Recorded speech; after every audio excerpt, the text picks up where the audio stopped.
Well, hey there, you two. It's Petey Two Finger here. What's with this return of the sun of nothing? Well, I'll tell you. I'm a huge Pink Floyd fan, and I have been so since the late '70s. I was a Pink Floyd fan when everyone was into Led Zeppelin. Now we lost my father in '83 September, and in February of the next year, my mom took me and my little brother to Florida for a vacation, and I found a cassette of the Medal album, Pink Floyd Medal, and purchased that and listened to it on a beach which is called Matheson Hammock, which has a low tide, spectacularly beautiful white sand beach. And I listened to this album, and it was a religious experience. Some people will tell you that Pink Floyd hit their stride. That was what carried them on through the rest of their career. It was a formula that they found in a song which is known as Echoes. Originally, Echoes was an improvisation on a piece of tape which they had labeled Nothing. It was shelved. They added on to it, and it came back, and it was called The Return of Nothing. Same thing, they put it on a shelf, they kept adding to it. And eventually, the title was Return of the Sun of Nothing, which is a great title. It to me, it summons up images of a bad monster movie, perhaps, of course. Now, they did change the name of the song to Echoes. The opening title track, or the opening track, excuse me, on this album is something called One of These Days. And that is a very specific effect on the bass guitar of an echo, where bump, bump, bump, bump.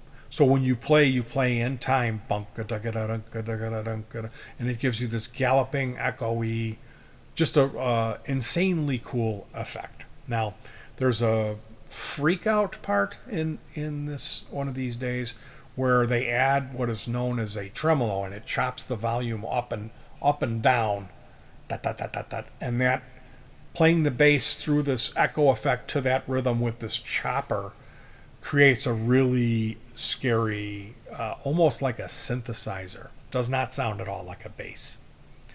Now, not too long back, we were going through. My wife uses what is known as a Zoom B1, and it's a little box that has all the guitar effects pedals in it, and even amplifier simulations and cabinets. So you string these things together and replicate sounds or come up with your own sounds. But the idea is, there was a website I found, and people would they would say, hey, if you're trying to play this song by this band, here it is. This is my patch that I put up with individual guitar effects, pedals, and then the amp and cabinet. And this will get you at least in the ballpark of sounding similar to what's on the album. So it's a very neat resource, and we don't necessarily copy other people's music.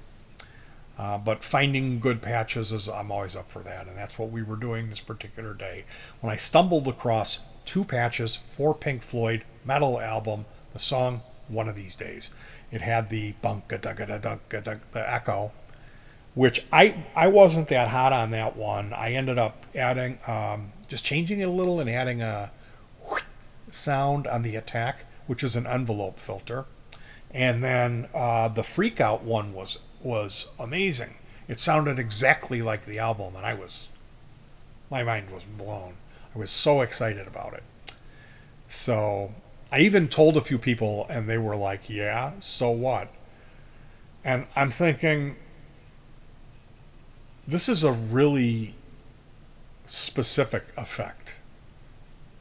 I'd be really surprised unless you had this thing and you got that file and installed it in here.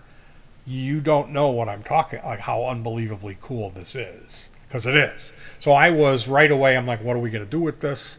Can we cover One of These Days? And it's like, well, the drums, programming the drums would be a huge issue for me, just simply from the way he plays it in the beginning. There's a lot of percussion and accents, and it just wouldn't sound right if I programmed that on the computer. 2, there's these Hammond organ stuff. I would have to learn all that, which isn't a big deal. 3, the guitar is played with a steel slide guitar, which has levers that adjust the pitch, and you use what's known as a tone bar, which is a real heavy slide to play it. And I've always wanted a steel guitar and a tone bar. The tone bar is $10, and I have one now. But the steel guitar is much closer to 1,000 and up. And I don't know how to play. I should because of my accident, but anyway, I decided the best idea would be to write our own piece of music and call it a tribute. And we've done that in the past. Pink Floyd scales and riffs have found their way into our playing. And we'll just name the piece All Skate, and all of a sudden halfway through it, it's, hey, there's the ascending scale from Money appears. And I enjoy doing that. So I custom programmed one additional patch on the bass, which changes it from no attack. When you pluck, you don't hear anything, and then it'll slowly come in, and what you're hearing is very deep, but it doesn't sound like a bass. It sounds more like a synthesizer. It's this huge creepy sound. And I thought, well, great, can write something for that and have that come in. Now, typically everything we have done in the duo, and including the family band, always caters to the listener. So we keep things short. Our songs are 3 minutes. You're in, you're out, and it's fun for everybody. Pink Floyd didn't do that. They like to build things that had peaks and valleys, and that takes time. So if you're going to go, hey, you guys, ha ha ha ha ha, you made an 18-minute song.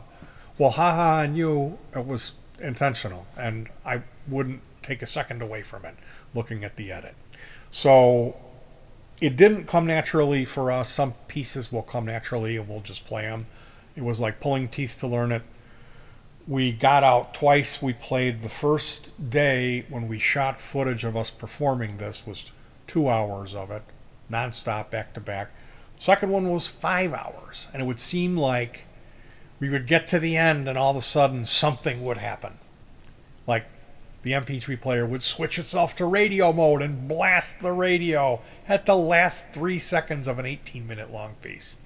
Or we would fudge it. There would be errors. So the take that I put up isn't perfect. I did edit some mistakes out of it. The ending, when I said the radio came on, that's this particular take.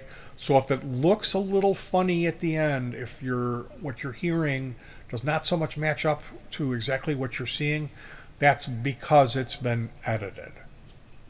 And there was no way around that because the sun was going down and we had to get out of there. So I apologize. It is what it is.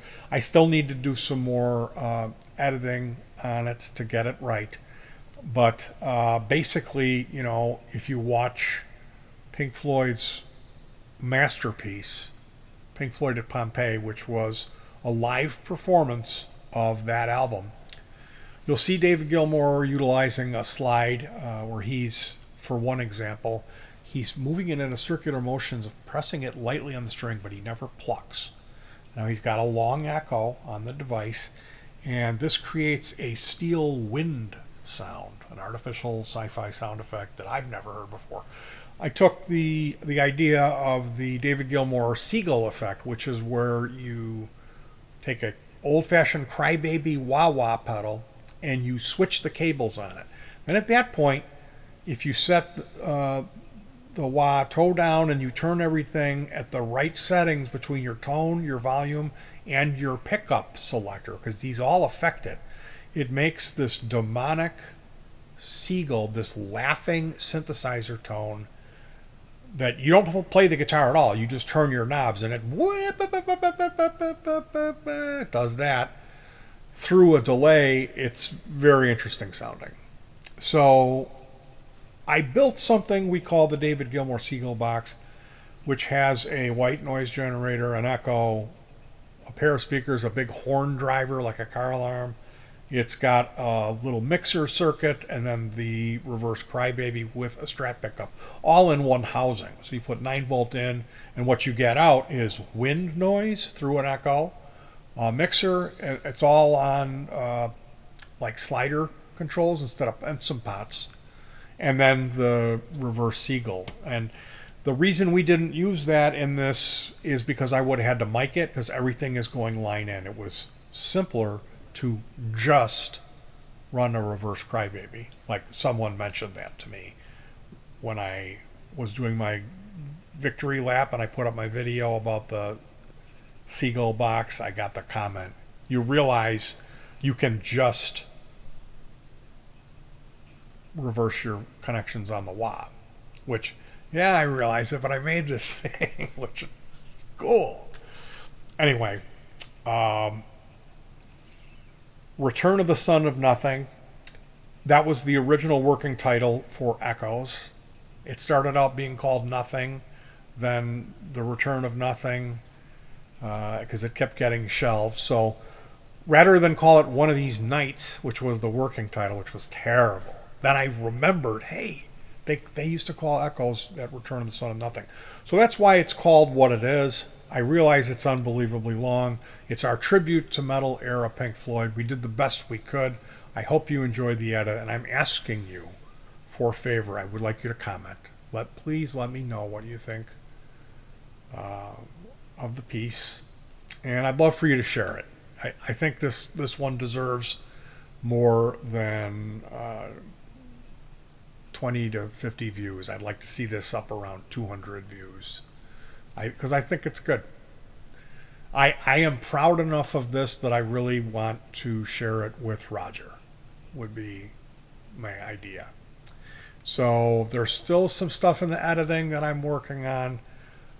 I will be uploading this as soon as it's presentable. Thank you so much. Hug your pets.